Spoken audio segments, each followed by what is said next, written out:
Hey everyone, welcome back to Satisfactory News. This video isn't really news and it's not really a guide, it's more of a rant, with maybe some guide elements in there. So I recently got a comment on my load balancing versus manifold video that made me think about how some Satisfactory players really want a type of programmable splitter that lets you determine precise numbers for each output. In this video, I am not aiming to badmouth or talk down to any of those players, but I do want to make the point that you don't actually need this and perhaps you might not even really want it. My first question is, how would a splitter like that even work? Now, I'm not a programmer at all, but honestly, making a splitter like this seems difficult, and the level of flexibility it provides might be detrimental to the gameplay. Let's say you have 60 items per minute coming down a belt. In your fancy precision splitter, you set it to output 30 per minute from output A and 90 per minute from output B. So now the splitter is expecting 120 items per minute, but is receiving only 60. How does the splitter handle this? Your initial answer might be that the splitter should adapt to this lower number and split by the ratio that you've determined. And that's how I see a lot of people presenting this precise splitter is more of a ratio splitter. But the splitter can't read the future. It doesn't know how many items will be coming its way. You can't put in a precise number, because the current splitters only make a decision when an item enters them. And a standard splitter will output one item from output A, then B, then C, then start again in that order. If you have the right amount, or more than you need on a belt, you might think that a valve system like on pipes will get the job done. If implemented right, this still reduces it to a ratio and you might not even be getting the right numbers. But okay, I'll humor you. Let me preface this by saying no hate towards this person on the Q&A site. Theirs is just the example I'm choosing to use of someone asking for this because it was recent as I'm writing this video. Let's say that, like in this example, you need to split 30 items into a weird number like 6 and 24. You may want to split that perfectly, and I understand the urge. This game is all about satisfying numbers after all. But what if I told you that worrying about this is kind of a waste of time? As many folks mentioned in the comments of my manifold versus load balancing video, the biggest downside of manifolds can be easily countered by just waiting. And that downside is that they can take a little while to fill up and get saturated, as opposed to a load balance system which can get started much faster. People spend hundreds of hours in this game, so the prevailing preference is to just let manifolds take the time to fill up, perhaps by turning off the machine so the belts have time to become full. In this example of splitting into 24 and 6, you really just need to do the same thing. After an initial wait, you can have your whole production line ready to go. And naturally, the line that only needs 6 per minute will back up fairly quickly, and the rest will go to the machine that demands 24. But okay, 30 isn't a lot, and that may take a very long time to saturate. But the game kind of has a built-in solution, and it's a heck of a lot like pipe valves. And this is the ability to underclock and overclock. If you really do need a weird number of steel beams somewhere, like 6 and 24, simply underclock your production buildings. That's your limiter. That's your valve.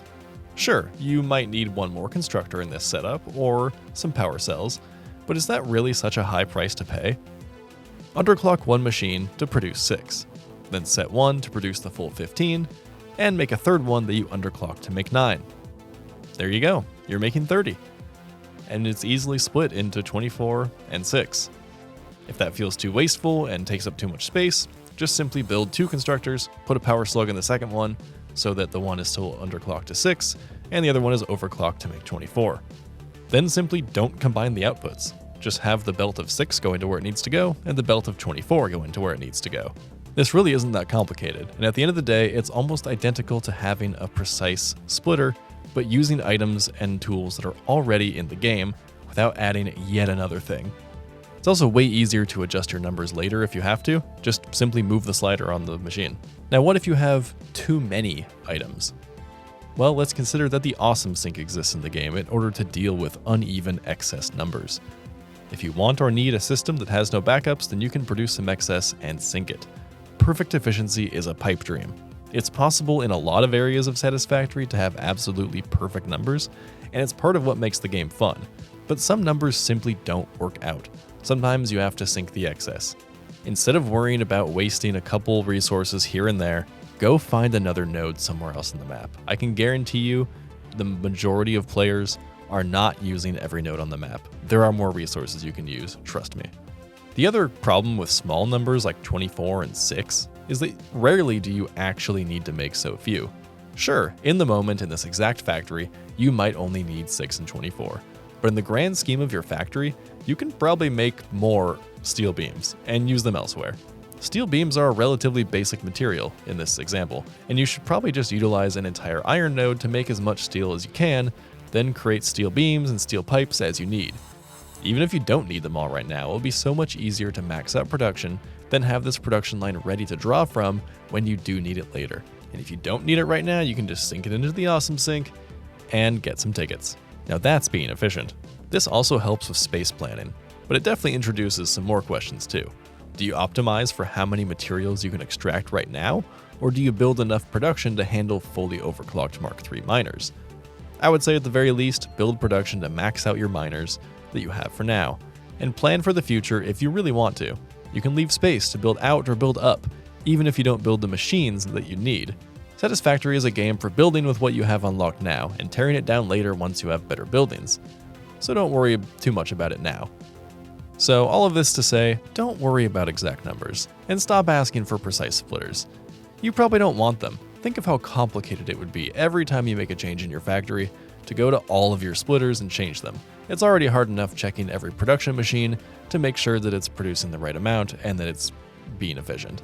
And regardless of all of this, Coffee Stain has said it's not happening. Well, I don't think we'll ever do that, where you can decide like the ratio, because that is a huge part of our game. That you're doing ratio calculations and you're handling that. We might do something where we make it easier to manage it maybe, but not, you're probably never going to have like a slider or like the on the pipe valves. That will probably never happen because we're not solving the same problem as we do with pipes when we do it that way. So ultimately, as long as that's true, you're just yelling into the void. They've been clear that the current splitters give you the tools you need to balance your factories in the way that they want you to. Anyways, if you didn't rage quit this video or leave a hate comment, go ahead and hit subscribe for actual news and tips. And if you want more lukewarm takes like this, let me know with a comment of your own. And if you are still here and you do disagree with me, let me know in the comments what you think a precise splitter would actually be good for that the current tools that I talked about don't solve.